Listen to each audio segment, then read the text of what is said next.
computer. And then I have okay, so now it's recording apparently. Um, do you know where it's going to put the file? So when it's finished recording, it's gonna be when the Zoom's over, your computer will start like loading this thing. You had to wait for it to load, and then it'll ask you where you have to save it. So it'll ask you where you want it to save. Okay, so it will ask me like to save as and all that stuff. Yes. Okay, so Hamadou, your microphone isn't working. Got it. So business stuff. This Wednesday, we're going to cover Genesis chapter 1. Chapter 1 is going to be our focus. I'm asking you to read the first 3 chapters of Genesis, which is more than what we're going to cover, but we want to have that narrative structure and that trajectory in mind when we look at chapter 1, because the seeds that are laid in chapter 1 are going to sprout as we go forward. And it's important to just think ahead a little bit as we read.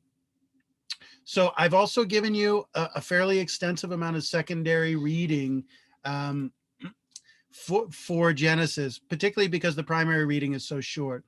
And we will be drawing on that reading, and it will also be important going forward, particularly for the midterm. So it's a fair amount of reading, but I ask you to stay on top of it. And we've had a little extra time here because what we're doing today is really just finishing up things that were assigned a while back. So that's that. And then going into next week, we're going to be looking at Genesis chapter 2 and 3. And then we're going to look at a couple stories, other myths that dovetail in various ways with the Genesis myth. And we'll kind of look at them. You would call it like intertextually. We'll kind of compare and contrast some of the important similarities and some of the important differences in those additional texts, which are going to have a pretty interesting relationship with Genesis. The quiz. So I'll open things up to questions for a moment. I don't know if there's anybody in this class, but I have gotten a couple emails about issues with, or at least potential issues with the quiz. I haven't been able to get back to students yet. And what do I want to say? We will go over the quiz briefly at the beginning of class on Wednesday. If everything went through fine, you should be able to see your score right now. Now, remember, it was 23 questions, but 3 of them were extra credit. So it was really out of 20 questions, and each question is worth 2 points. So that's why the whole thing adds up to 40 points. Does anyone have any issues or questions about the quiz right now?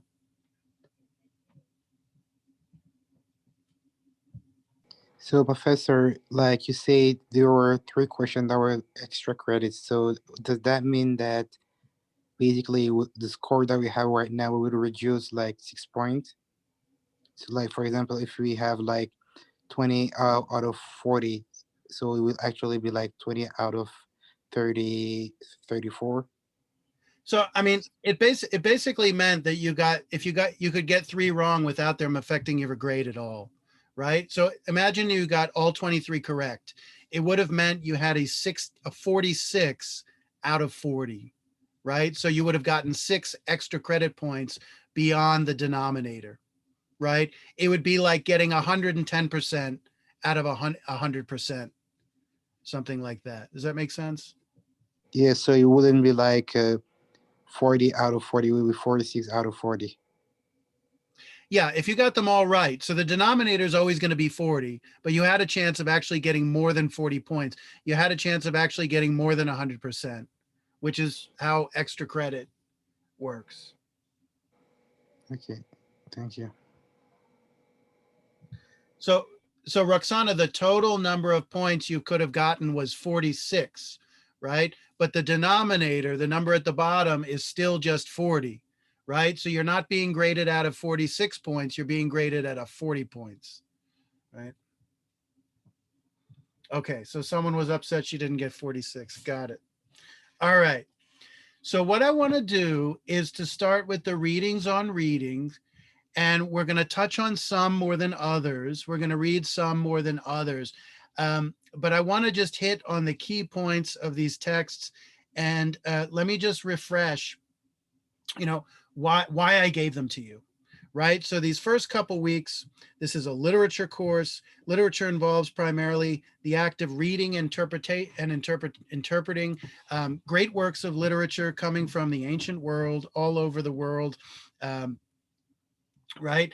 And that these texts demand a more serious and a higher level of reading than many of the things that we're exposed to reading on a daily basis that are short and very literal, right? So we've talked about the idea of a great work, and that for numerous reasons, um, they're simply more challenging to interpret, particularly literature or poetry, which those two words I'm going to use interchangeably. In the ancient world, poetry just means any work of literature. It's a very broad concept. Whereas in the modern world, when we think of poetry, we think of like a sonnet by Shakespeare, slightly more narrow. But for them, plays, dramatic plays, theater would have been considered poetry as well.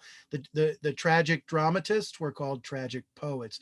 The comics were called comic poets, right? So I just use that word in a broad sense. One of the basic features of great literature is that its use of figurative language. And since figurative language is by its nature not literal, it is some type of more symbolic language that demands kind of unpeeling of the layers and penetrating in an active and even a kind of assertive way. Reading becomes a real type of kind of exertion. And a lot of the reading becomes an act of reflection rather than just scanning and reciting the words, right? And there are many reasons why, for example, literature, and particularly ancient literature,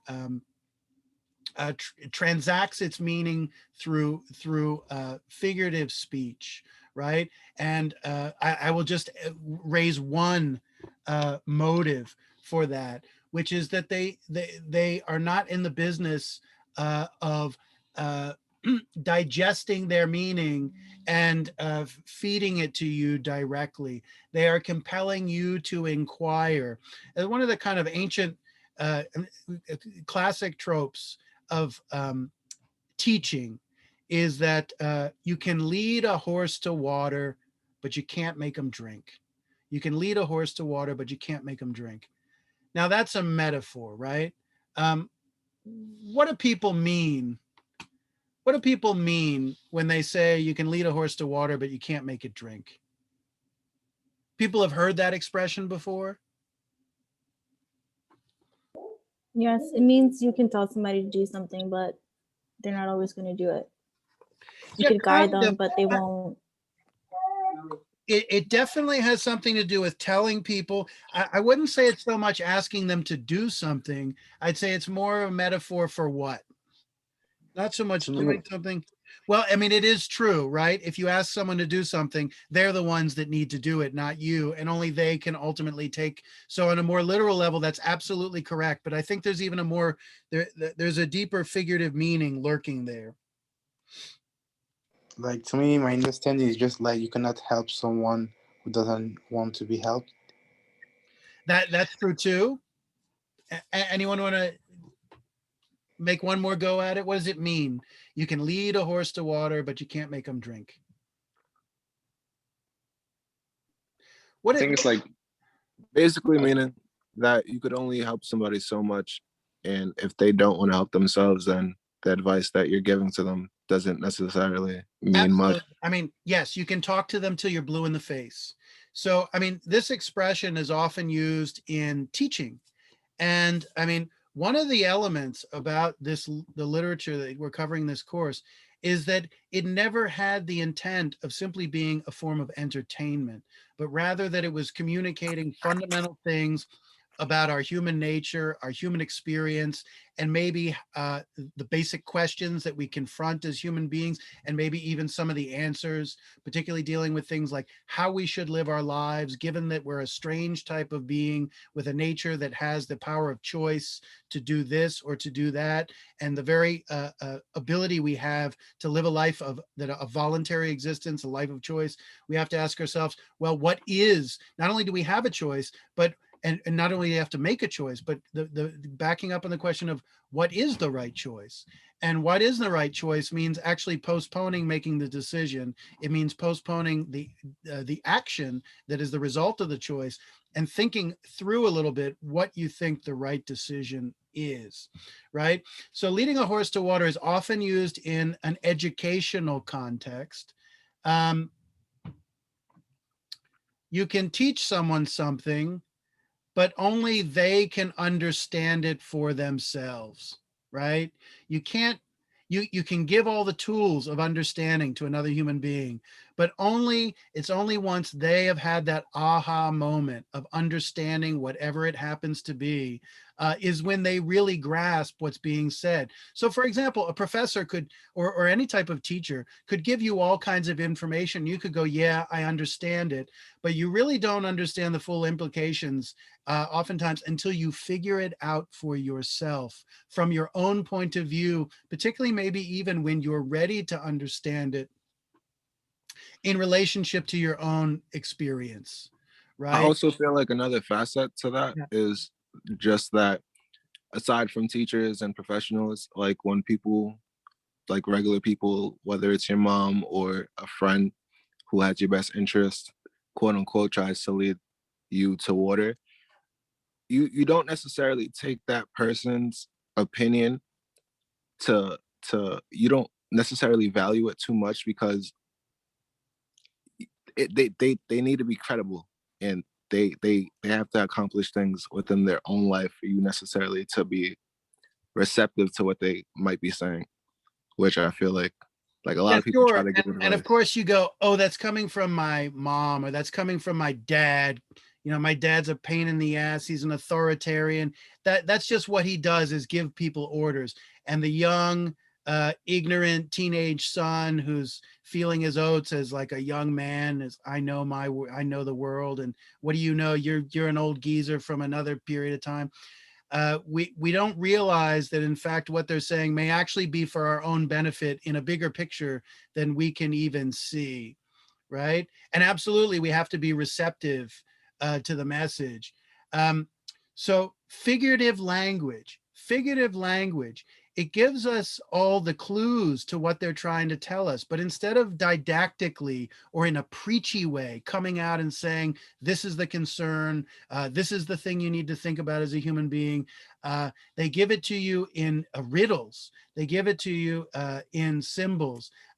Or you could even say like hieroglyphs, right? A kind of foreign symbolic language that needs to be figured out. And that forces you to do the thinking rather than them just having digested their own experience and giving you all the conclusions of their experience. You're given all the tools and all the context to think for yourself. But these texts, so why are we dealing reading interpretation? Because these texts demand that you think for yourself to get the most out of them that you could, right? Okay, so these readings, because I want to get to these readings now. What do they really focus on? I've got it listed here on the PowerPoint. They focus on the what of reading, the how of reading, and the why of reading. And when we talk about the what I specifically mean is what is the content? And this is all these are their opinions, and these are kind of big picture issues that go beyond when we think of reading, oh, I need information to get by in my life. And that means like within the context of school or a career and things of that nature. They're not denying that point of view, but when they're thinking of the what, they're thinking of getting by in the biggest, maybe even more substantial issues in life that we have to reckon with as human beings. So when I say they try to answer the what question is, what is the substance to be found in, say, an important or a great work of literature? What's there what's there that actually matters to us, right? And of course, all these authors, they're concerned with reading not as an academic exercise, but as it's relevant and matters to our own deep personal concerns, right? But they're not picking on any personal concerns. They're picking up on what they see as some of the most substantial personal concerns that we might have. And of course, these aren't the ones we necessarily address every day, and definitely not every day, because we have to live in the world of the hustle and bustle of life. The how has to do with an approach to reading. So obviously people like Tim Parks or Joseph Brodsky are explicitly addressing an approach to reading. I mean, Joseph Brodsky's essay is literally how to read a book, right? How we might do it in the most effective means possible, that we get the most out of it that we could. And then the why, of course, this why question can't be completely separated out from the what. I mean, the why has to do with, well, what the heck is there in some worthwhile thing to read that we might take from it that's worth the effort that it takes to read in the first place, right? Leading, getting to the fountain or getting to the oasis and drinking from it, that's easier said than done, right? And if we're going to go through all that labor, and even Harold Bloom acknowledges that certain types of reading are real labors. He describes them as difficult pleasures, right? So that means if we're going to go to all this trouble, there must be a really powerful motive that would motivate us to do this, when we got a lot of other more fun things, at least on one level, superficially, to do, like watching movies or listening to music or what have you, are just, they just demand less from us. Okay, so I want to step through these and kind of touch on them. Tim Parks, we've already kind of fleshed out, some of his key points, but I'd like to read a few key passages to kind of illustrate why we need to think a little more carefully about how we read. So let me just get. I have another question. Sure, shoot. Will we be going over the quiz? Yes. Okay. Akil, yeah, I mentioned it just before you came in, which is we'll go at a beginning on Wednesday. And since we don't have everybody here, Wednesday is a better day to do it. It's more fair to all the other students. Okay. And let me just shrink this down a little bit. All right. So I know we've already done this, but this is, we out of sight, out of mind. What's the basic message of Tim Parks in this essay? Whether you wrote on this essay or not, what's the basic gist here?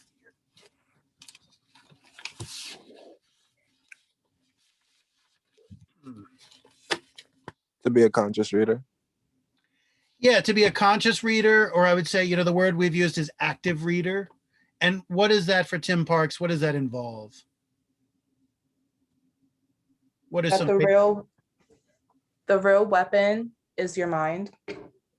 Yeah, and I mean, what is he really saying? You have a mind, so please use it, right? And what's the evidence of our use of our mind as we read? Note taking. Yeah, which facilitates, I mean, it is evidence of this active engagement with the text, right? And that's really crucial. And so there's lots of different reasons why we might annotate a text. What are some of the reasons that he comes up with about why we'd annotate a text? What is one thing that he's particularly concerned with facilitating as we read, that taking, making notes, underlining things, writing questions, it helps facilitate this one kind of like a cognitive process as we read. What kinds of things is he really concerned with? The ability to understand and really make your own judgment. Okay, good. So number one, we talked about reading as being, you scan the words, you recite them, and then you engage in a process of interpretation and reflection on those words to gain an understanding of them. But we realize with more challenging texts that the understanding does not occur at the same time as the reading. We might have to read it again to start to glean that understanding, or we might have to pause and ask ourselves a question to say, what the heck does this mean, for it to start to emerge? And one thing he seems keenly concerned with, as Akil said, is the cultivation of our own judgment, our own personal reaction to what is written. And notice he's a professor, but he doesn't tell you how you're supposed to have an opinion, right?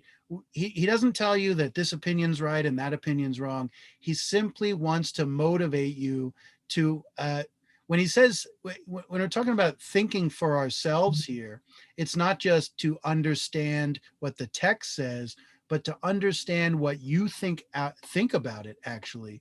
And of course, it's very, he talks about the authority the text exerts It's this this book that is it stands at a distance from us. It's a revered book. We're maybe even intimidated. Some people might be intimidated by it, want to give it this kind of utmost respect and deference. And he says, no, it's not so much about the book. It's about you, right? And your reaction to it and cultivating your reaction to the text. Why does that matter so much for Tim Parks? Why does that matter? We might ask, what does he think reading is really about in the big picture? Weapons for readers. A weapon is a tool. The question is, a tool for what? I mean, it's not just understanding. There's something, I mean, that's part of it. It's connected. But what's the bigger picture that is, why read for Tim Parks? Just so you can make marks on a page because it's fun?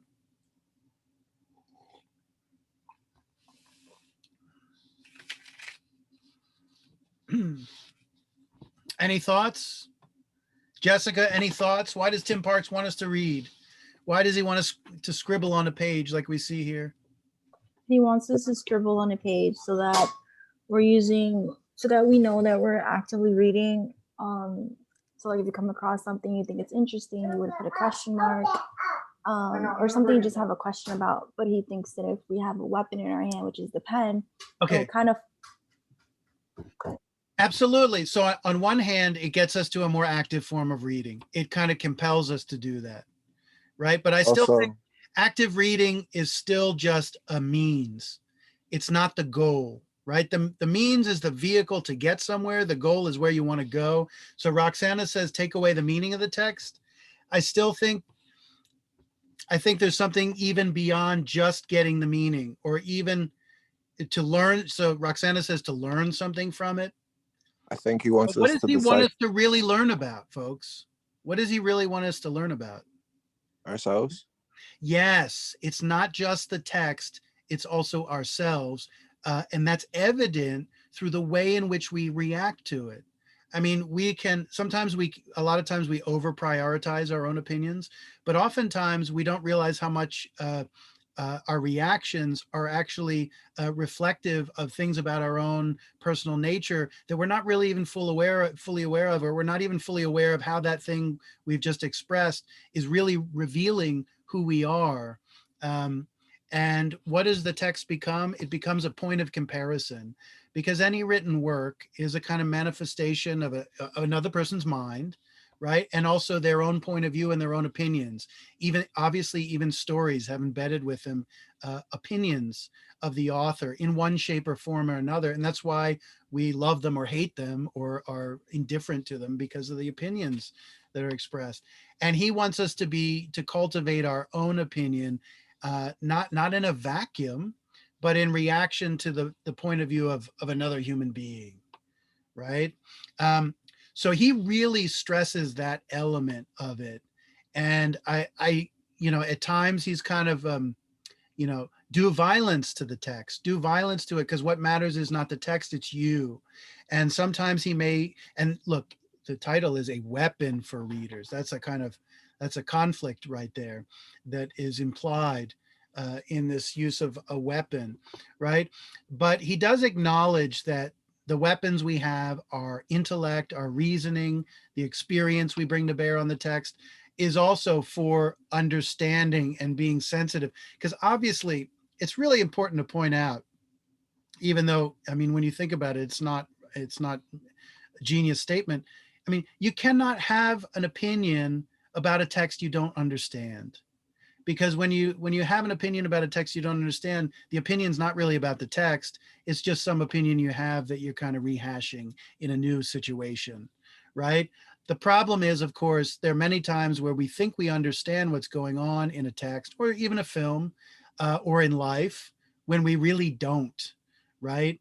So being attentive and basing our opinions on the matters of fact rather than just what we think they might be is really crucial. When we look at Bloom, Harold Bloom in Why Read, he's going to have a slightly more reverential respect for the text and a greater focus on being concerned with the precise meaning of the author before we get to our own point of view.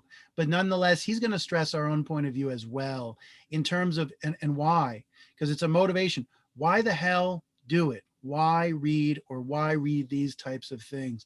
So these are some of the answers that they're giving. So I want to look at a little passage that oh One yes, more question. please.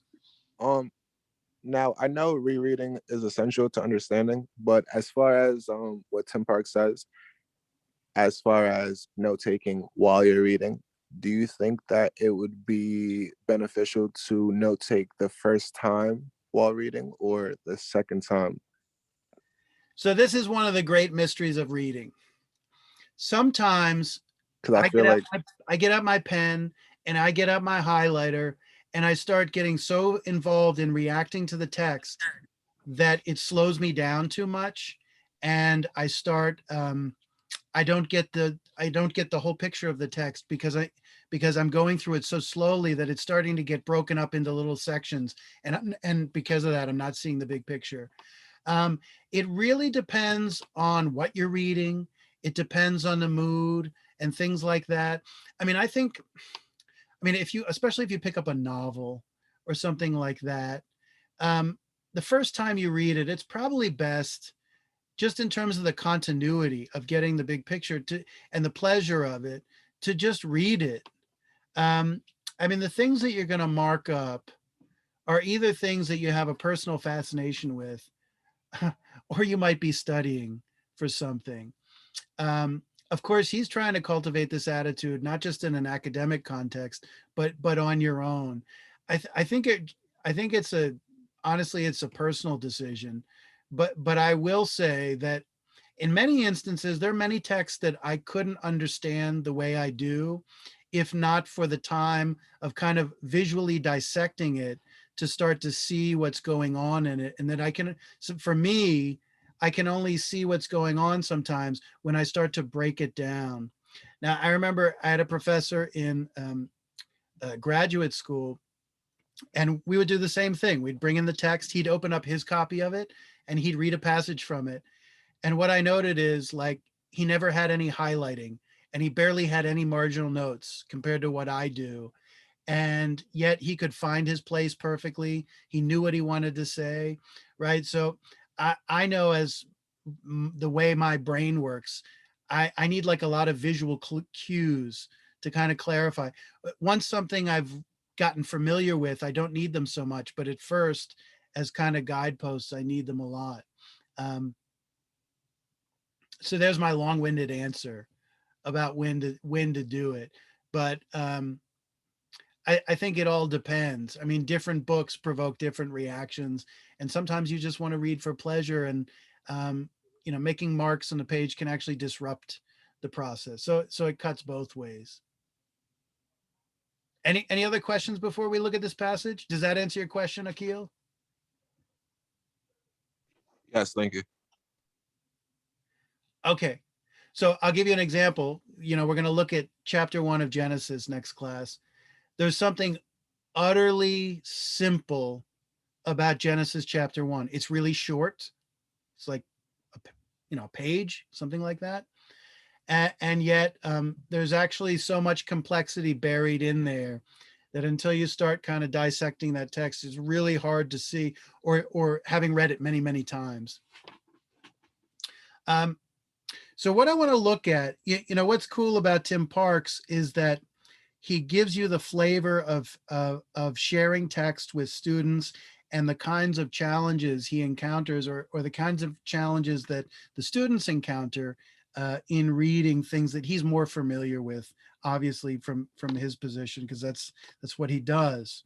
But here on this page, and there's a couple pages in, the third page, he talks about reading a passage aloud with his students, and the passage completely going over their head in terms of its true significance. And what's cool is I can tell you that they miss the significance of this passage. So therefore you're like, well, I'm going to get its meaning and what it's about. And then the same thing, I'll have students like be totally oblivious, not everybody, but totally oblivious to what's actually going on. And it has to do with something about the way the author portrays the scene that's depicted here. And the author purposely makes it difficult to understand what's going on because he describes the scene in such an unusual way, by which I simply mean not a weird way. Well, it is kind of weird actually, but from a point of view that you wouldn't expect, and that you have to piece together what's really going on, right? So could someone read starting with the but beyond these small technicalities? Let me make it bigger. Could I have a volunteer here?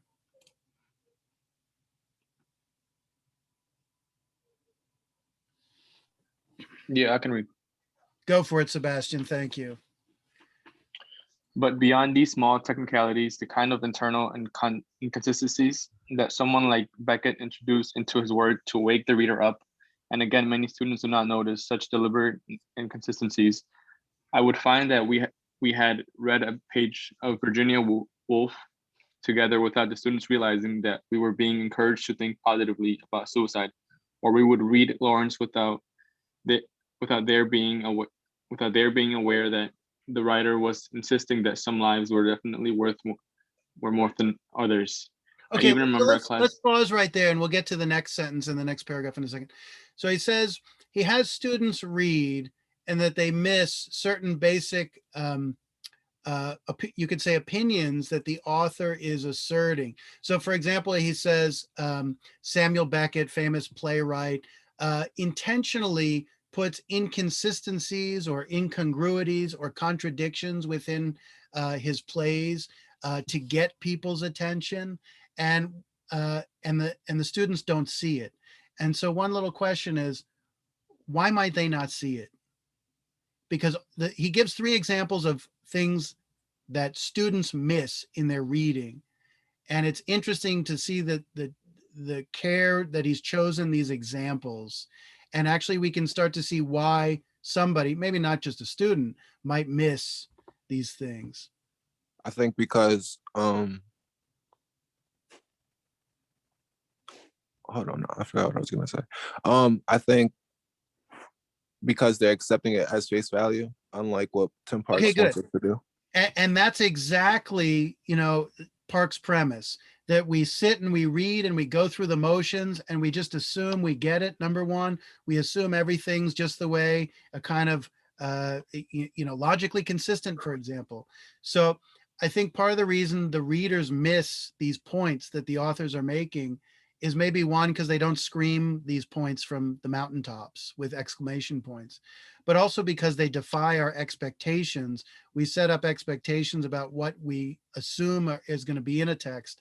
And then if we're not paying attention, we're just going to assume that the text conforms to our expectations.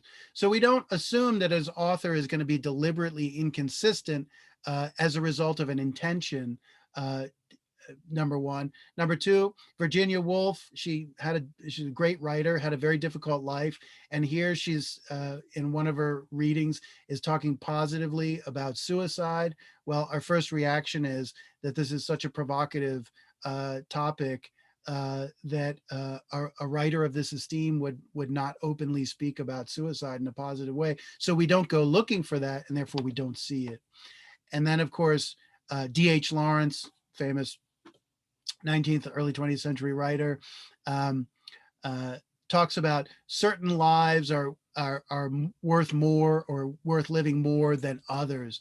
And of course, that goes against, like, for example, as American citizens, our strong impulse toward egalitarianism, or toward the belief in the equality of all people, the equal worth of all people, regardless of what type of life they live, out of respect for other human beings, because we believe every human being deserves a certain amount of intrinsic respect because they have an intrinsic sense of they have intrinsic value to their life. And here, a guy like Lawrence is asserting, wait a second, I have a different opinion than a modern American democratic person. I believe not all lives matter equally. And of course, it doesn't clarify what's being discussed there. All right, you want to keep going, Sebastian?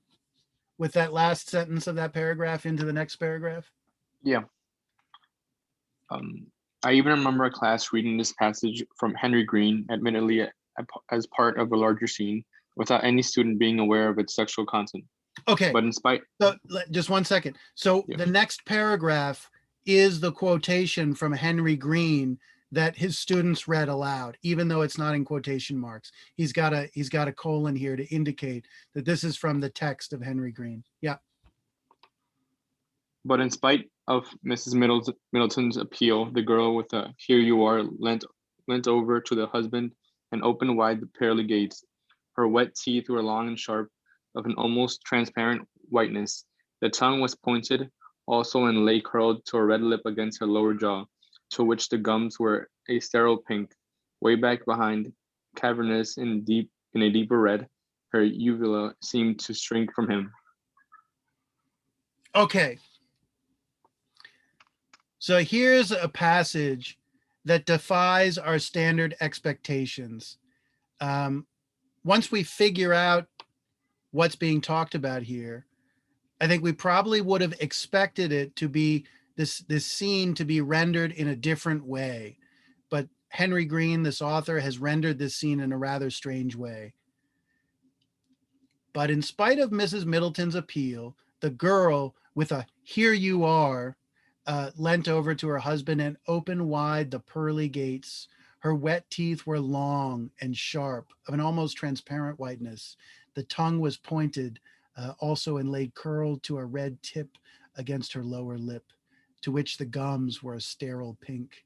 Way back behind, cavernous, in a deeper red, her uvula seemed to shrink from him. All right, for 500, what the heck is Henry Green telling us? What is this scene? What is actually going on? First of all, how many characters do we have?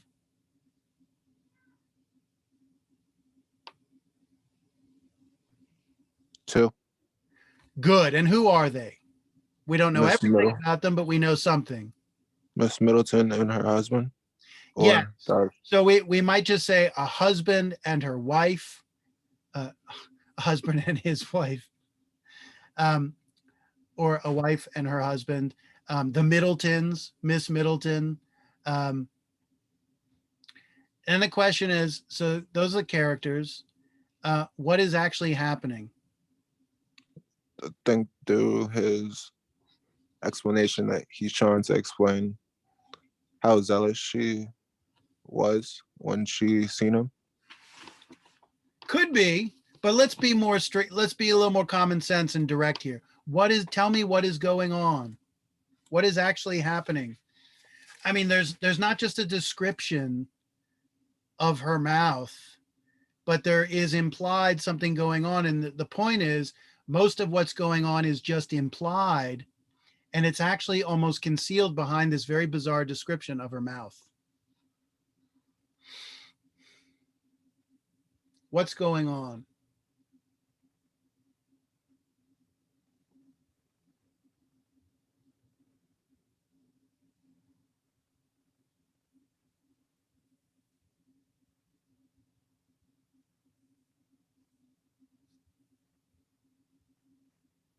Nobody? Oh, come on. Roxana, is your microphone working, Roxana? I think it is. I think maybe not. Got it. Xavion, what's going on here?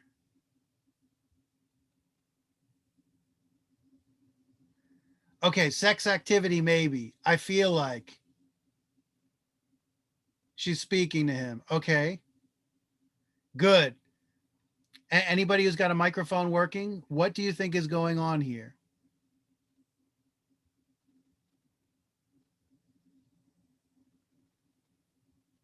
Dev, what is going on here?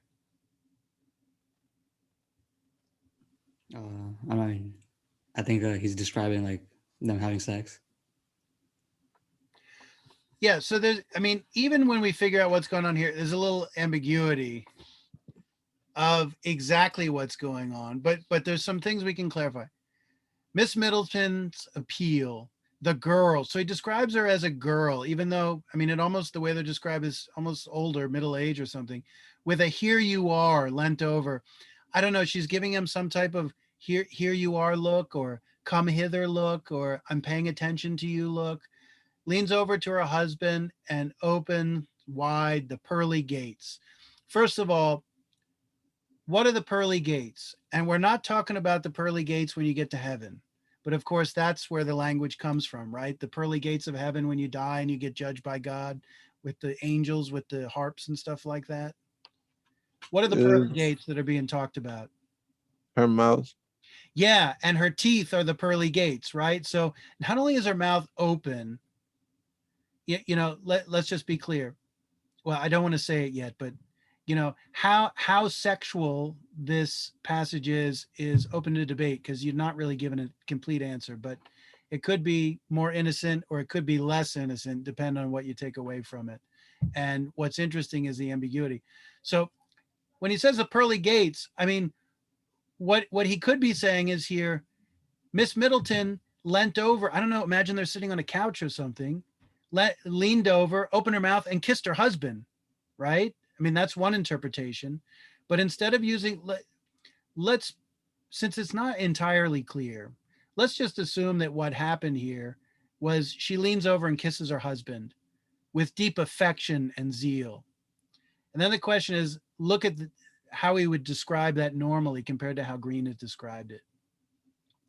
He focuses on the things going on with her mouth, and also these strange ways of describing her mouth, the pearly gates, her wet teeth, long and sharp. I mean, I feel like this is a dinosaur opening their mouth in what is that movie series called with the dinosaurs?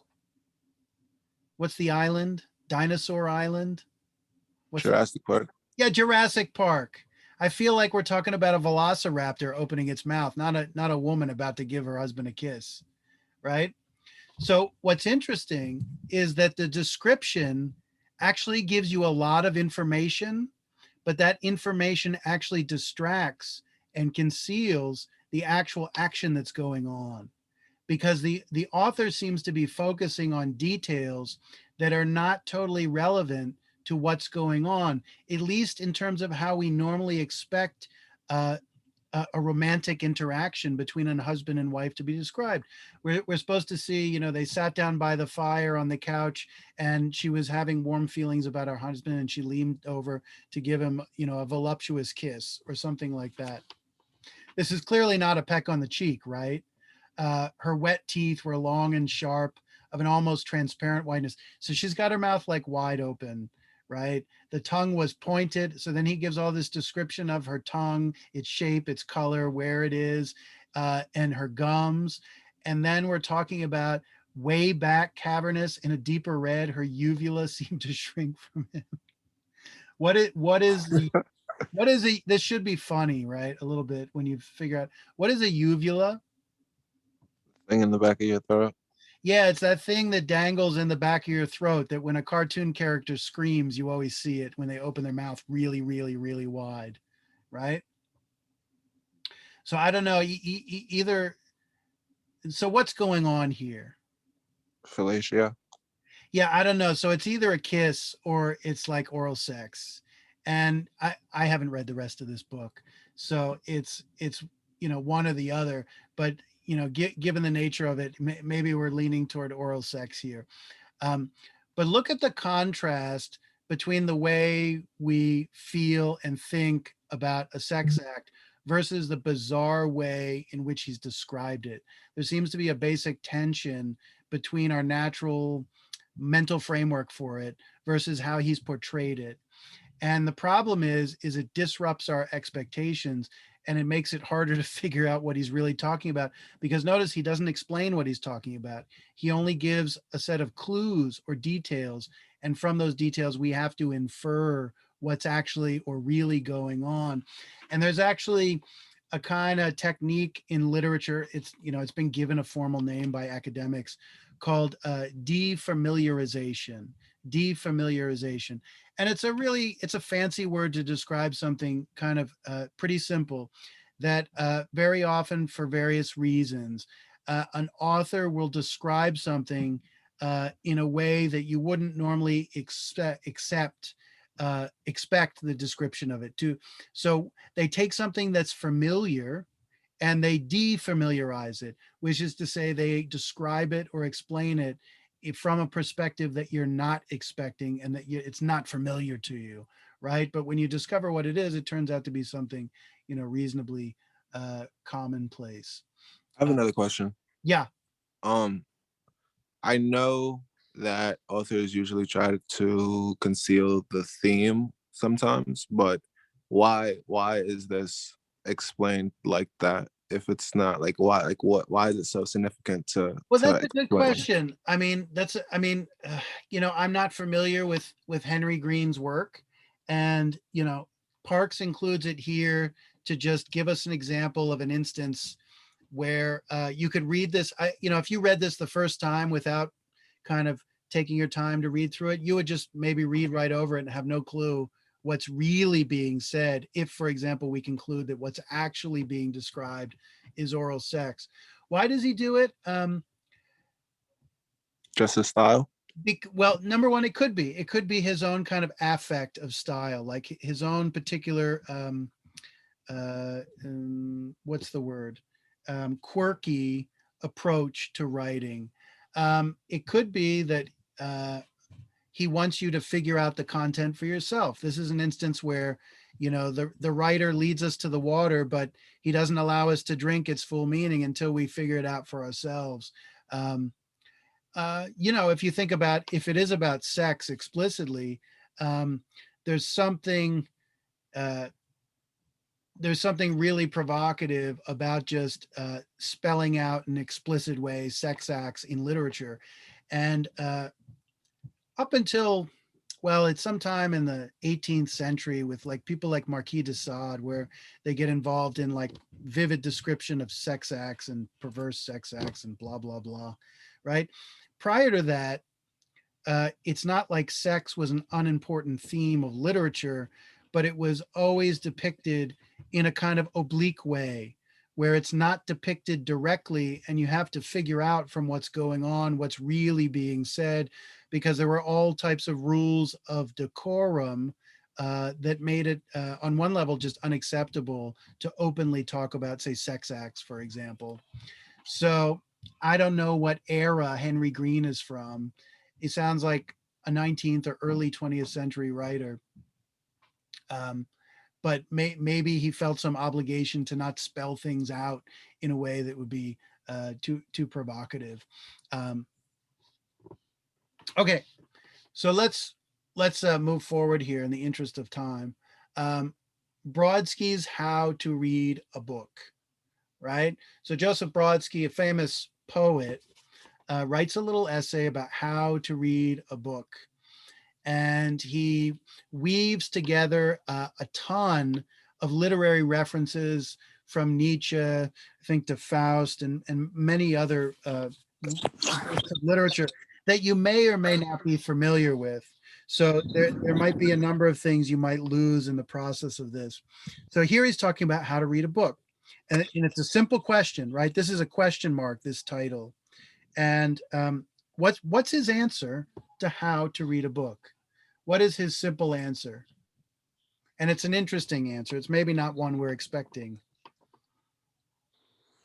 What is his answer of how to read a book? How do we get good at reading a book?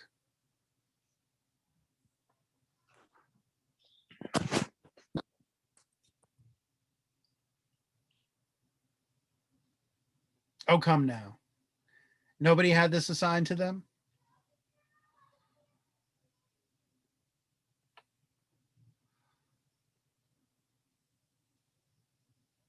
And his answer doesn't involve just, well, I scan the words and I understand what they mean. Anyone? Anyone?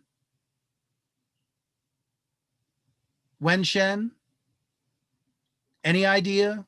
Brodsky's conclusion about how one should read a book or how one should learn to read a book?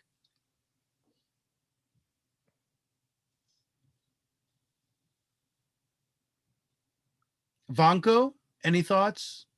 Rereading. I think he may mention it, but it's certainly not the center of his thought about how to read a book.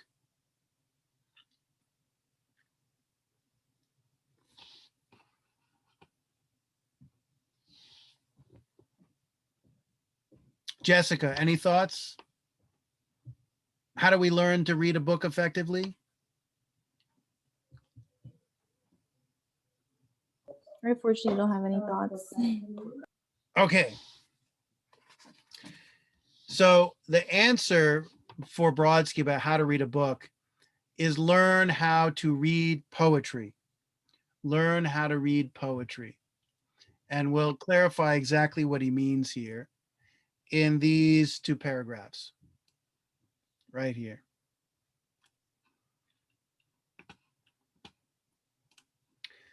Question. What's the difference between a one-page poem and a 300-page novel? Any thoughts? A lot less words in pages. That's a very good observation. A lot less words, and that's something he focuses on a lot. Imagine I want to express myself. You could either do it in 300 pages or you could do it in one. If you're going to do it in one page, what are you going to have to do? Be concise. Yeah, you're going to have to be concise, and you're going to have to put all that meaning that, let's say, I could have spelled out in 300 pages with X number of words. I'm going to have to put all the meaning in one page with just a handful of central terms that are going to bear all the layers of meaning and all the meanings that I'm trying to communicate. So let me ask you this. What's easier, communicating your meaning in one page or doing it in 300? 300. Yeah, and it seems a little contrary because we think, well, 300 pages, that's a lot to write. But the point is, the 300 pages gives you time to say in a straightforward way what it is you want to say. And then the question is, how do you say everything you want to say when you only have one page to do it? And his basic argument is this is the part of the essence, independent from what it communicates. The part of the essence of poetry is a kind of compacted and concentrated meaning where the poet has to be that much more precise with their words than a novelist because they have such a limited number of words in which you can imagine, for example, they're trying to say the same amount of stuff, but they have less of a vehicle to do it in. So could someone read this passage right here? And this is kind of the heart of the essay where he really gets to the point about how to read a book. I'll read it. Go for it, Akil. Now that you know the background of what I am about to say, I may just as well say it. The way to develop good taste in literature is to read poetry.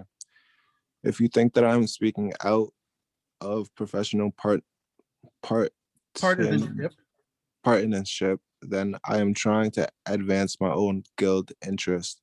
You are badly mistaken. Okay, let me just ask this. Is Joseph Brodsky a novelist or a poet? I don't know. If you think I'm speaking out of professional partisan, that means what he does. That I'm trying to advance my own guild interests. A guild is like the corporate entity of a certain craft. Like a cult. Novels. You're badly mistaken, right? So what is he advocating you do? He says it in the previous sentence. What kind of literature should you read?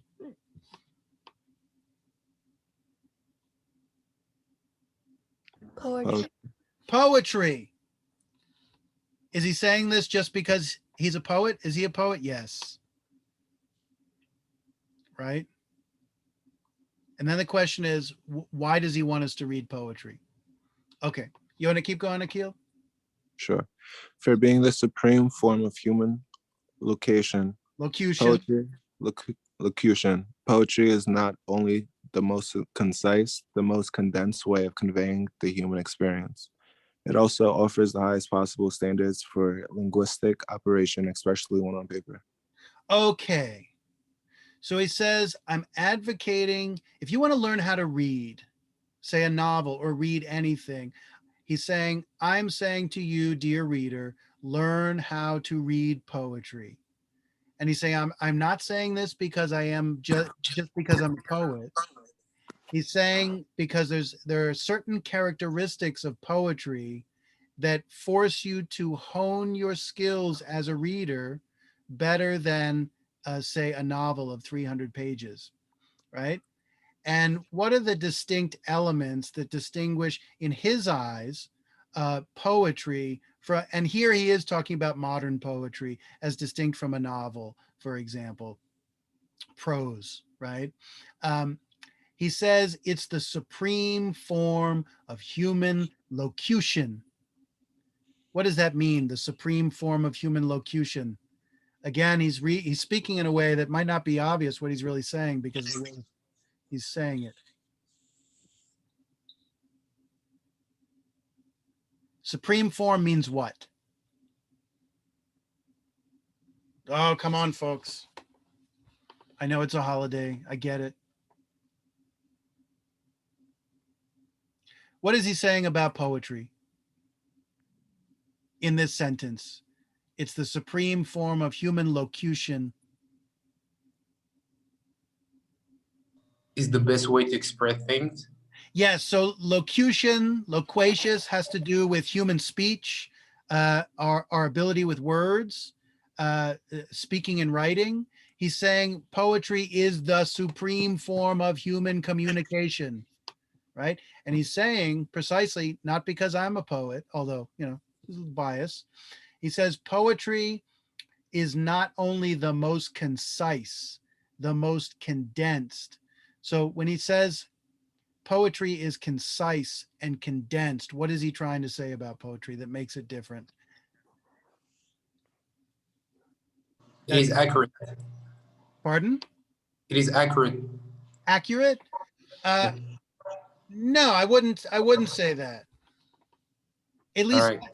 Maybe there's some issue of accuracy and you may be right, but I don't think these specific words point to that yet. Concise, what does concise mean? What does it mean to be concise? To be short. Yeah, and it doesn't just mean to be short. It means to be short and to the point, in which you elucidate what you mean or what you're trying to say with the greatest economy of words, but also with the greatest effect, right? So Roxana says short, intense, purposeful meanings. Okay, so that's very well put, right? So it's concise, meaning it's to the point. And that's obvious because if we just said, imagine the poem is 1 page and the novel is 300 pages. So you have to be to the point. You have to have an economy of language. You have to use the fewest number of words to communicate the most. It's condensed. And one way to think about poetry is that you take that 300 pages of meaning that is the novel and you compress it. You condense it into the fewest number of words possible, which means what? It means each word, each sentence, each paragraph, or each line bears a much greater meaning than the sentence in a novel on the whole, which is to say, each line has multiple or has layers of meaning that are intended by the artist, by which I don't mean just subjective, differing subjective interpretations. So we saw in Mending Wall, as we read, the way certain lines, it's not that they develop different meanings, it's that they developed layers of additional meaning on top of what was already established, say the first time that we looked at a line. So he says the most condensed, concise way of conveying human experience. So here he doesn't have a comment about just how to read, but also what is reading really about? What is it conveying? For him, it conveys the breadth of human experience. He says it also offers the highest possible standard for linguistic operation. A bizarre way of putting it. What does he mean by the highest possible standard of linguistic operation? What is he talking about? Any thoughts? That we try to make people understand with less words. That's involved in it, but I agree. But if we stay strictly on this line, when I ask, and it's a challenge, it's a work. When I ask, like, what does this word or what does this passage mean? I literally mean, let's focus exclusively on that word or that passage and try to ferret out what you think it means. He says poetry is the supreme form of human locutions, the highest mode of human expression or representation in language, right? Or communication in language. He says it offers the highest possible standards, the best standards. It is the standard for the use of human language in terms of any, what does he mean by linguistic operation?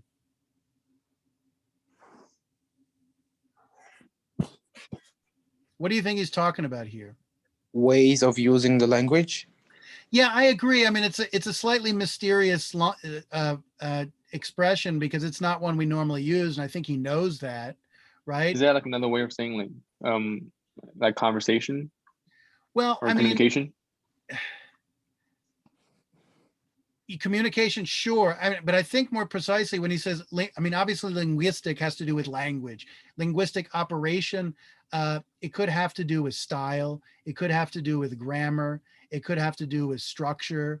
And I think really what he might be implying here is he talks about concise and condensed, but I'd also make the argument that at least poetry aspires to have the most precise and exacting use of language because it has to work with such an economy of words. If it's not precise, it's going to fail to communicate the specific meanings that it's trying to get across. Whereas in a novel, it's like you've got a lot more attempts to try to get your meaning across. And if you didn't get it right with this sentence or with this paragraph, you try again later on with a different one. I don't know if you ever guys find it when you're writing school papers or essays or what have you, that as you write, you find yourself rewriting the same thoughts in a better way as you go forward. And you realize you've actually made, like, instead of writing on a topic once and moving on to the next one, you've actually reiterated the same topic 3 times because you're attempting to kind of get at the nut of the thing. And you realize you haven't gotten it completely. So you're still kind of hacking away at it as you write, like a rough draft, so to speak. And a poet doesn't have that luxury. They have the limited number of words that they have. Therefore, they have to have a level of precision. Okay, so let's read this second paragraph here and move on. We won't get done. You want to go for it, Akil? Sure. The more one reads poetry, the less tolerant one becomes to any sort of verbosity. Verbosity. Be that in political or philosophical discourse, be that in history, social studies, or the art of fiction. Okay, let's pause for a second. And we'll just break this up. The more one reads poetry, the less tolerant one becomes of any sort of verbosity, whether we're talking about political or philosophic discourse, whether we're talking about history, social studies, or the art of fiction. So he says you get sick of what he calls verbosity in any domain of reading after getting used to poetry.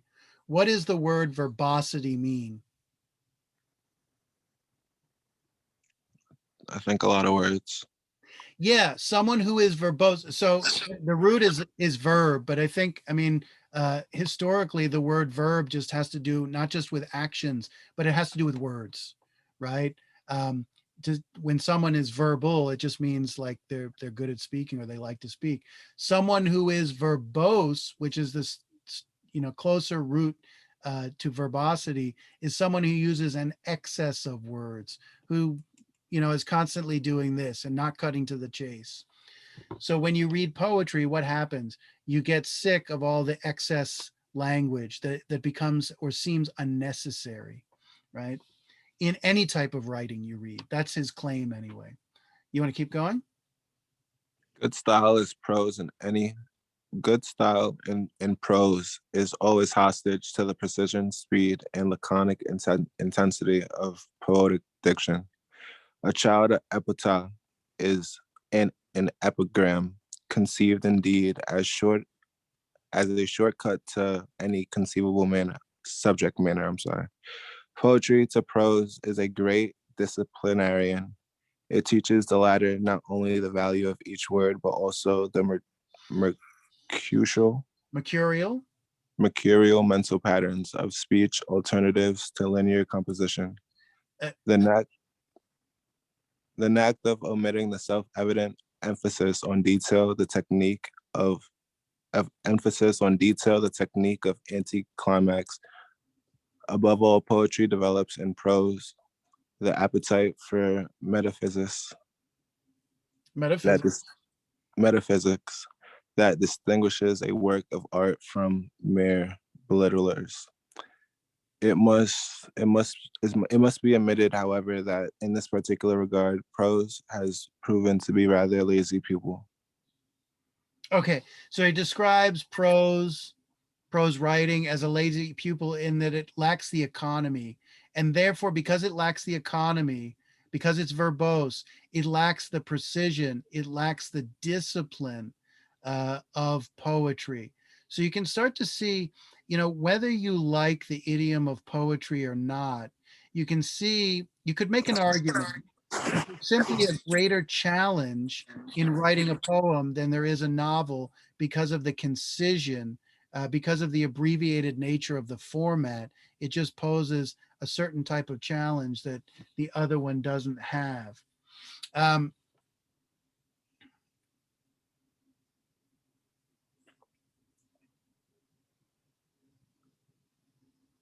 So question, how is reading poetry going to prepare you for being a better reader in anything that you read?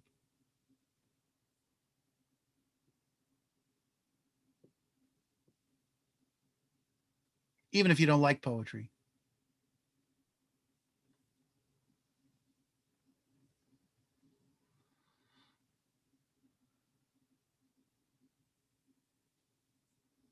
Well, what does poetry of a demand of the reader that a novel doesn't demand as much?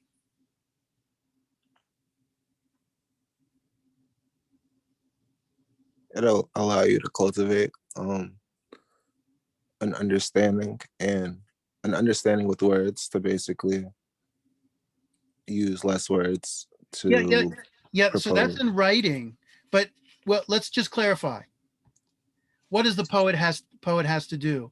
Imagine he wants to communicate the same amount of meaning, but he has to do it with many, many, many fewer words.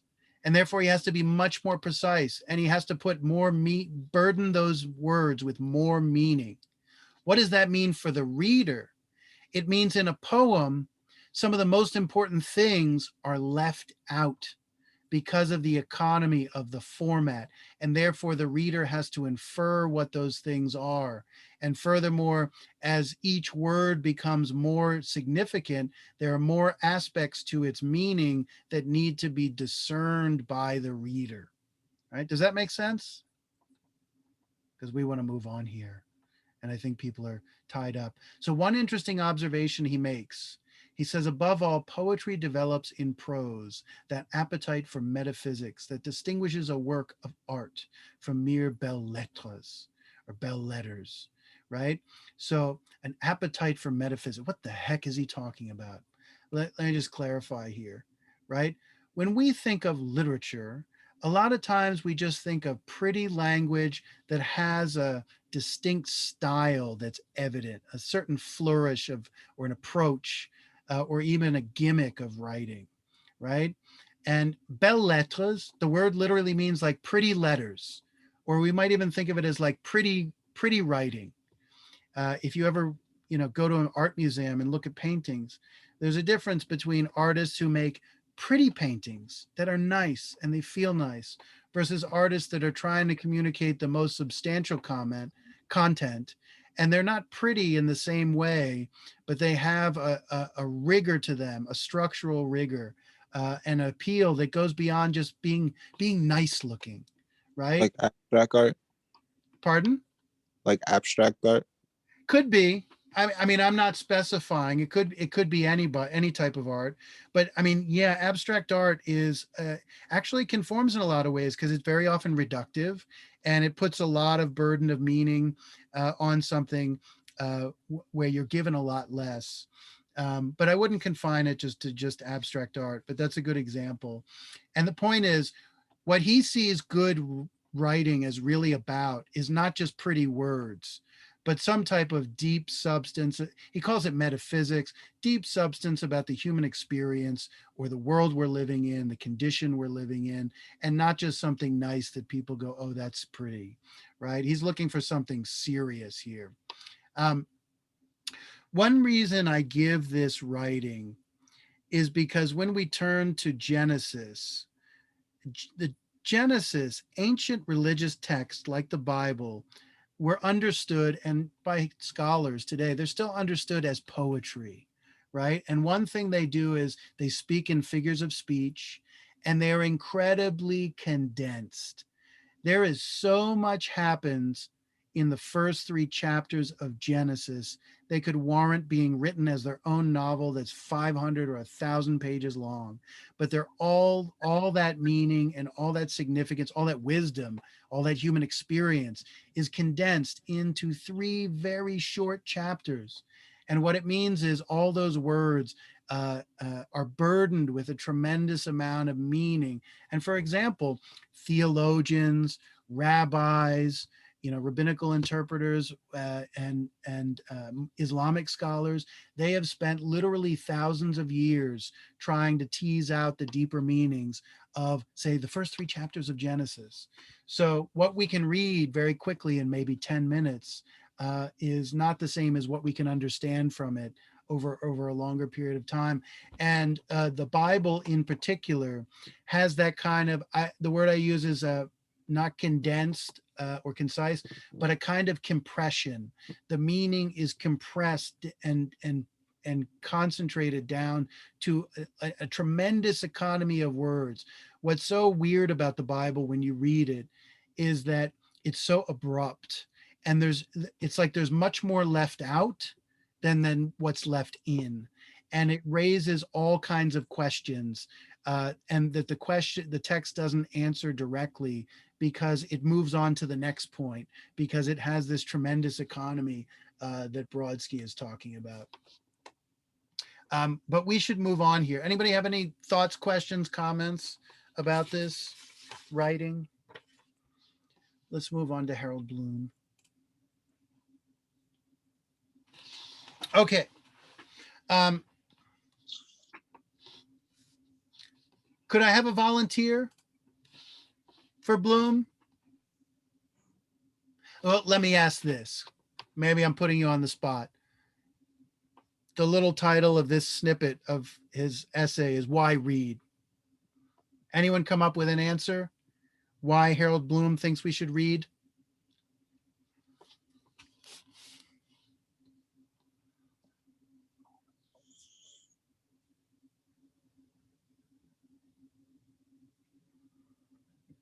Okay, so we'll read it now. Could I have a volunteer other than Akil to read this, please? I can recruit someone if I need to. I can read. Great. Thank you, Jessica. It matters. If individuals are to retain any capacity to form their own judgments and opinions, that they continue to read for themselves. How they read, well or badly, and what they read cannot depend wholly upon themselves. But why they read must be for and in their own interest. You can read merely to pass the time, or you can read with an overt urgency, but eventually you would read against the clock. Bible readers, those who search the Bible for themselves, perhaps exemplify the urgency more plainly than readers of Shakespeare. Yet the guess is the same. The quest. Yes, the quest is the same. Quest. One of the uses of reading is to prepare ourselves for change, and the final change, alas, is universal. Great. All right, so this first paragraph answers his question of the title. And maybe there's more than one answer. They're all related. What are the answers, or what is the answer to why read?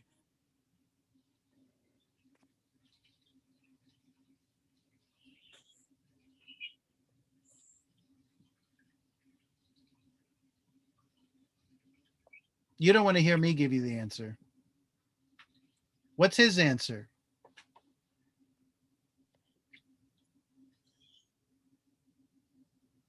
Wen Shen, why should we read? What's the point? Who cares? What's the purpose? I think what he says is because we need to read You to know pass what? time. If And someone just said we need to read, we'd say, you know, why? That sounds like what a teacher says. You just need to do something, or a parent, you just need to do something. He wants a better answer than that. And it's definitely not just to pass time. Roxana says to prepare ourselves for change.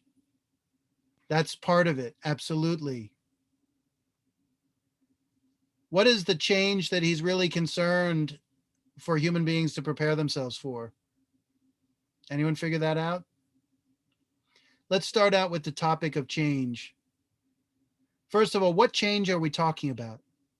Roxana says to prepare ourselves for change. Perfect. What are we talking about here?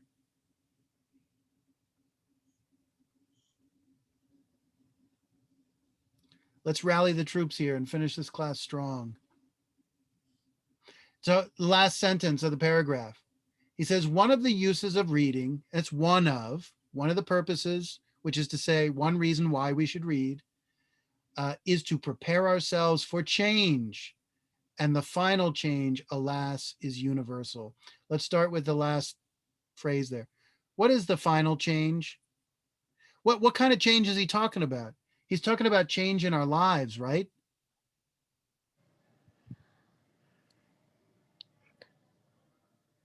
Is like the final change death, no?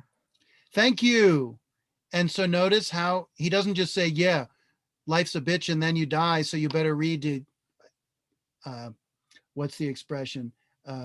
Resign yourself to your death. That's not what he says. He speaks in an oblique manner, right? The final change is universal.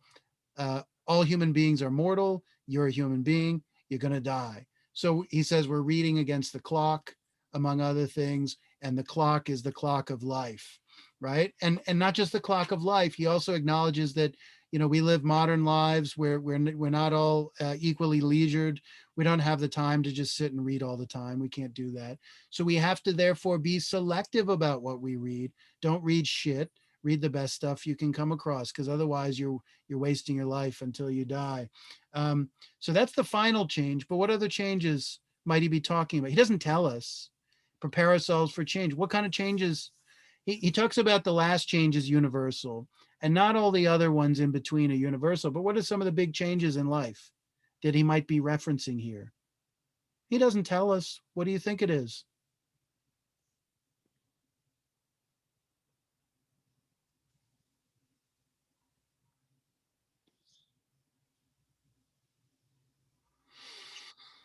Would it be like human evolution? No. I think he's talking within the context of an individual human being's life, not like within the development of civilization or the history of the species.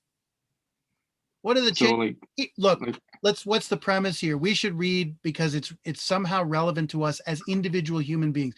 I am never going to motivate any of you to read because the species demands that you read. You're going to do it for your personal uh, self-interested reasons, and he knows that, and he doesn't find anything wrong with that, right? He does want important reasons, not trivial things, but this is about us as individuals here. What are some of the changes we undergo in life? And I'll get back to me in 20 years. You might have an answer. I mean, maybe he's talking about just different stages in life. We go through stages of maturity where we have needs for different things, right? I don't know, you're a young person in school, you are someone out in the work world, you are then someone married with children, you're someone then with married with no children because they're out of the house. Then you're a person, you know, who's who's starting to face death and realize that most of your years are now behind you instead of in front of you, and so on and so forth. And, you know, what does literature do? It gives us access to depictions of different stages in life in which we encounter different problems. We have different motivations. We have different desires because we have to adjust and we change ourselves over time. Reading will teach us how to behave. Yeah, I think that's going to be a big theme of our course. And it's interesting, Bloom's take that, you know, it's not necessarily clear that that's what he says. Why read? What does he say? It matters. If individuals, that means you and me, are to retain any capacity to form their own judgments and opinions, that they continue to read for themselves. Right?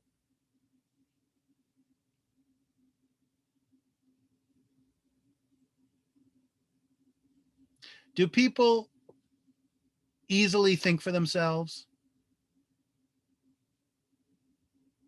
Is it easy to develop your own point of view and cultivate your own sense of judgments about the world and what you think of it and what's going on in it?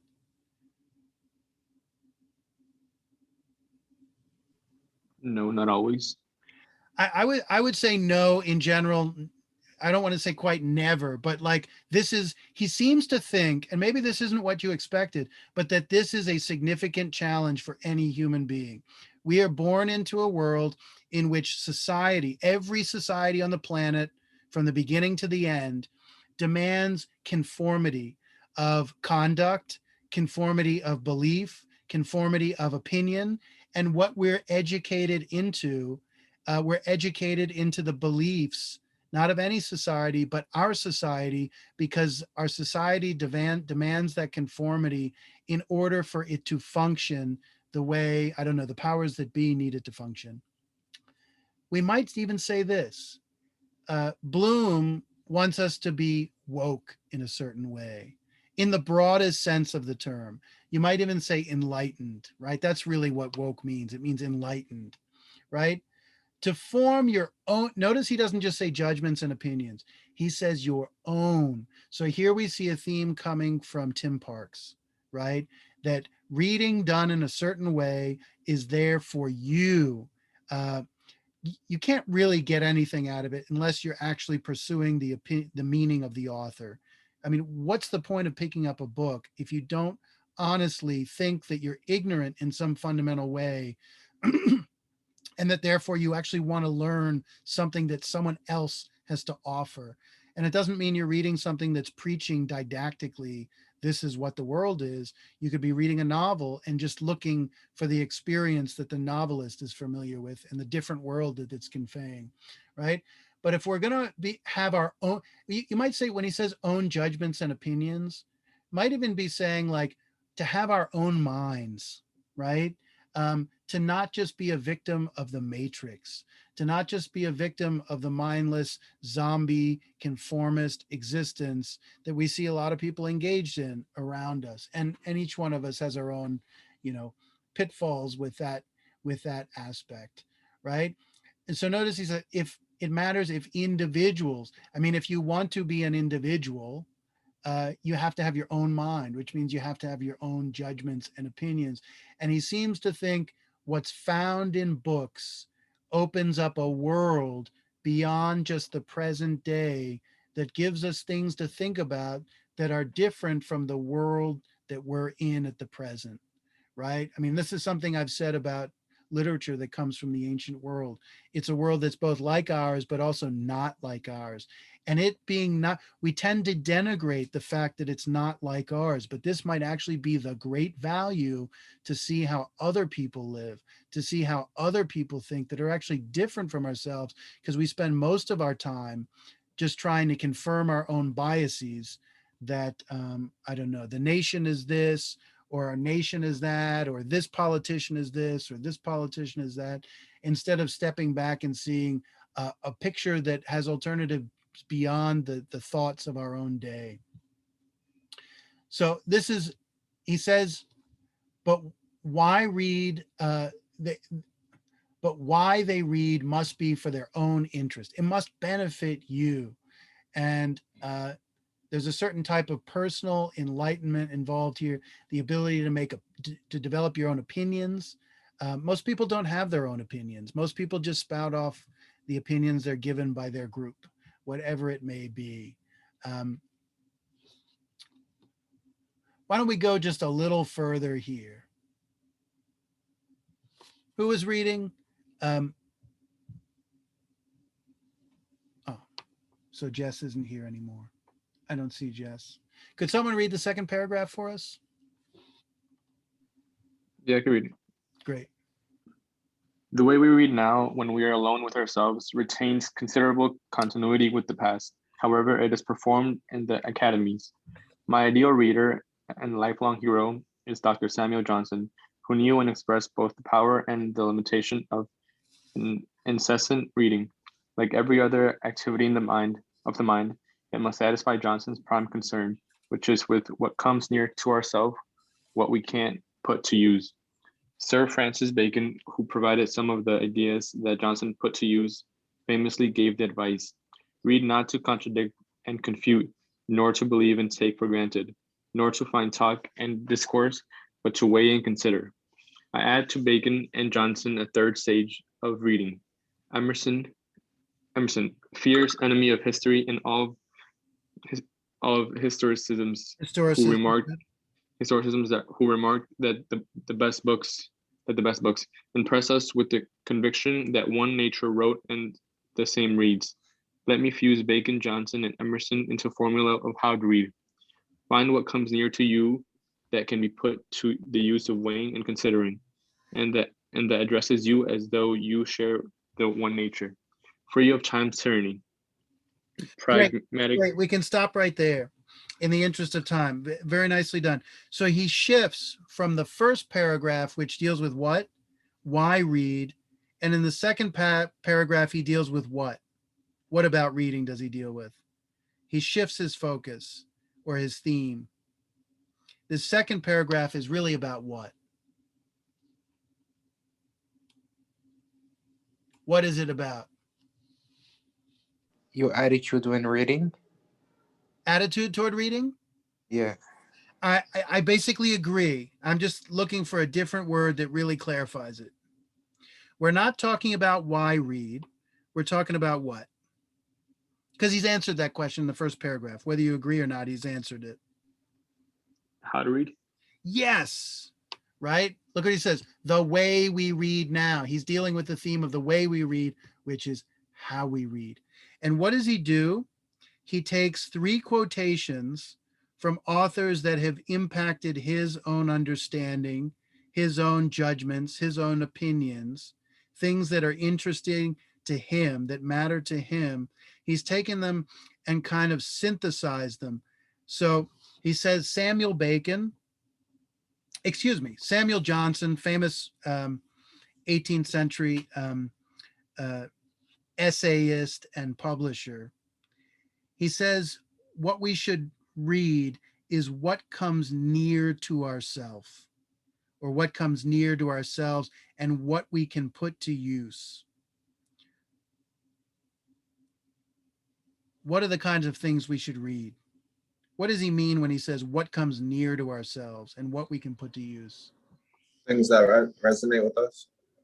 Okay, good. So Hamadou says advice or advices. Yes, we should read what we find relevant to our own nature, to our own interest. Look, the argument is simple. Like, you ain't going to do something if you can't see why it's directly relevant to your own interests and goals, and what you can put to use, something that's useful, something that has some value. So a lot of students say, I like to read self-help books. And when you say that, it's really easy for us to see why it would be useful and why you think it's relevant to you, because you think the premise is that by reading it, you're going to enhance your own personal self and well-being, right? So Francis Bacon, a famous scholar and scientist, he says, read not to contradict and confute, nor to believe and take for granted, nor to find talk and discourse, but to weigh and consider. This is a great sentence. So let's break it down. Francis Bacon tells us, let me highlight it here. This is a little clearer. There. He says, read not to contradict and confute, and so on. So he says, read not to contradict and confute. What is he saying? Don't do what when you read? Or don't seek reading to do this exclusively. What does he mean by contradict and confute?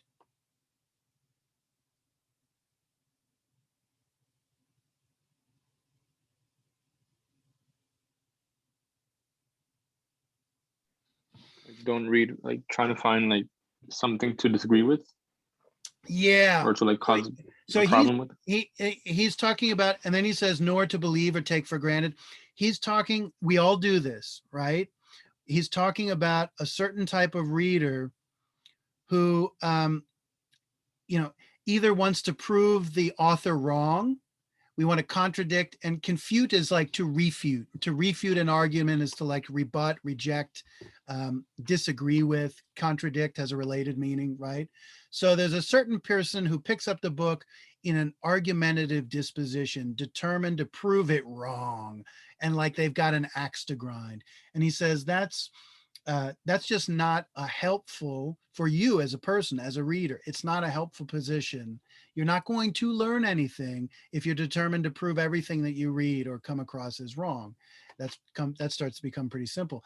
But he also says you don't read it simply in order to believe and take for granted or simply have faith in. What would we call this today? Confirmation bias. What is confirmation bias? Does anyone know? Anyone heard that expression before? Yes, it's when you believe something, you're looking for the evidences that confirm your Yeah. point of view. And the key thing about confirmation bias is you only look for and only look at the evidence that you think proves the thing you already believe. So this is like a radically unscientific attitude because it's really a form of faith where you exclude mentally all those potential things that could contradict what your basic thesis or opinion is, because you're not really being open to the facts at all. The problem with confirmation bias is you're not really being open to the evidence that's actually the full record of the evidence there. Think about it. Trump is an awful man. He's an orange man who's a terrorist or a fascist. And then the flip side, Trump is my savior. He's the best president who ever lived and blah, blah, blah, right? He's this kind of polarizing figure where both sides only seek to confirm their biases in what they see. And there's a lot of reasons why that is the case. It's the whole situation our country's been in, politically anyway. So you don't go looking to reject it all, but you don't go with a simple attitude of faith that you're going to believe everything that's there. He says, nor to find talk and discourse. I think he's saying you don't read just like cheap talk and have water cooler conversation about it. Something more important. He says the goal when you read should be to weigh and consider. To weigh and consider. What is he saying there?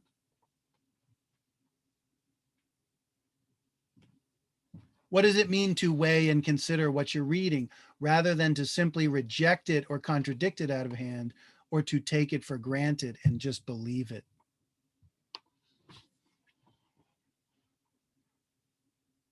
This is a really brilliant rule that when you figure out what he's saying, it's quite obvious that it's important, but to be reminded of it is key. What does he mean by weigh and consider? You weigh a pound of meat at the butcher's counter. What does it mean to weigh and consider the words of an author?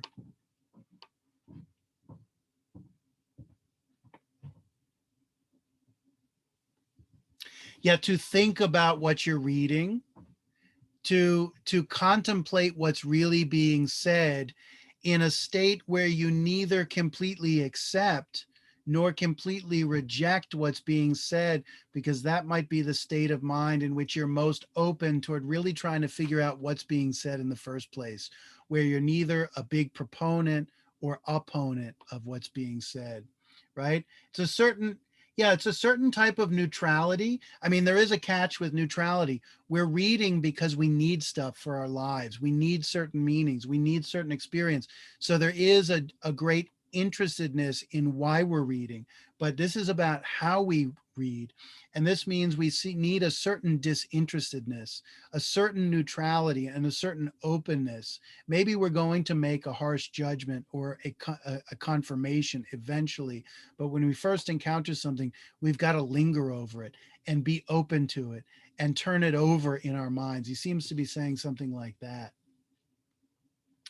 And then Emerson said, you know, he said that the best books impress us with the conviction that the same nature that wrote, that the one nature wrote and the same reads.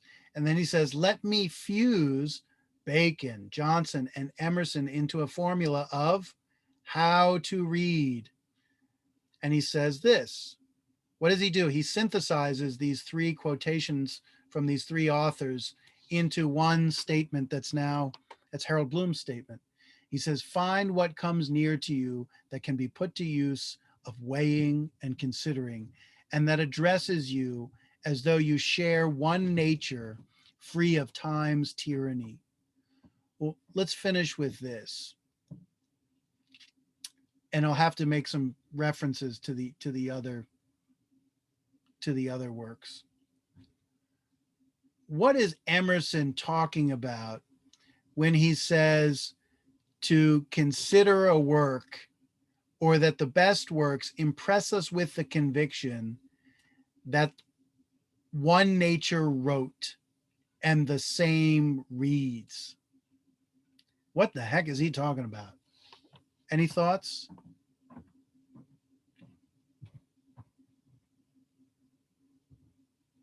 What does he mean when he says, come to a book with the conviction that one nature wrote and the same nature reads? That means your nature and the person who wrote it.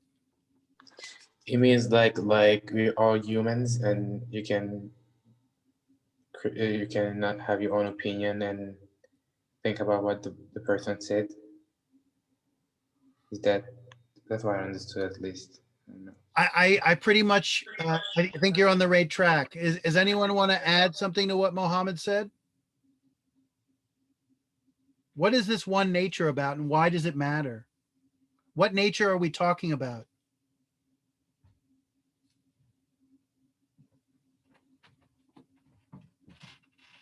I don't want to do all the talking here. I've done too much talking today, but that's okay.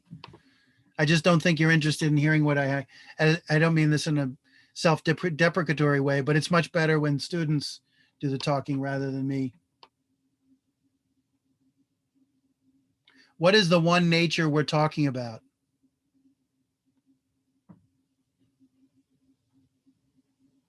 Sebastian, what is the one nature we're talking about here?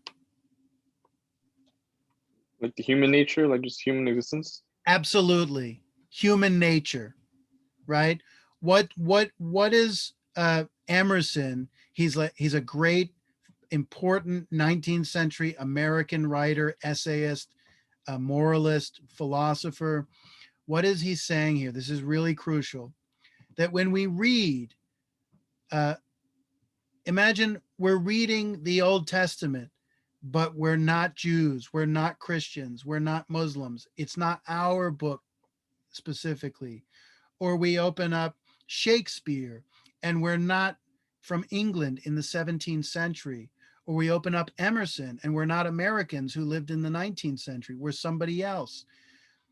That it's vital that we come with the basic belief that there is some common human nature that relates us between us in our 21st century perspective and a person from the 19th century, a person from the ancient world in the Middle East who came from a culture radically different in many ways from our own.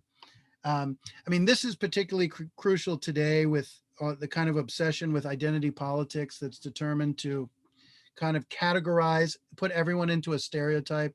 There's a profound and disturbing irony about identity politics that on one hand, it's employed to liberate us from um, old racial biases and other types of biases and isms, and, and so on. But in fact, it recreates the boundaries of race and sex and gender and orientation um, in many ways that they claim to be liberating ourselves from. I mean, the bottom line is we all have something fundamentally in common. And if we don't believe we have something in common, there is no way we can open up a book from another time and place and believe that there's anything of value in it, because those people aren't us, and therefore their lives and their thoughts and their point of view is not relevant to us. It's only when we recognize a certain basic, we might still disagree with them. We might still think they're prejudiced. We might still think that our society often offers something superior to theirs in some ways. But the point is, we're not even going to give them their opinion a hearing at the table if we don't recognize that they have some fundamental common humanity with us. And it's all the more important in our age, where we really think in many ways that our moment in history is morally superior to all other moments in history, and that we have made this magical progress morally and liberated ourselves from old superstitions and old prejudices. And in some ways, that is definitely true. In other ways, as we shift our society relative to the ancient world, we actually just create problems, new problems for ourselves, uh, moral problems that aren't so easily solved, that maybe people in the ancient world recognized a little more clearly than we do. Okay, so I say this. If we can't look at it now, but if we look at Machiavelli's letter to Vittori, and if we look at Houellebecq's submission, those excerpts, one is a letter and one is an excerpt from a novel.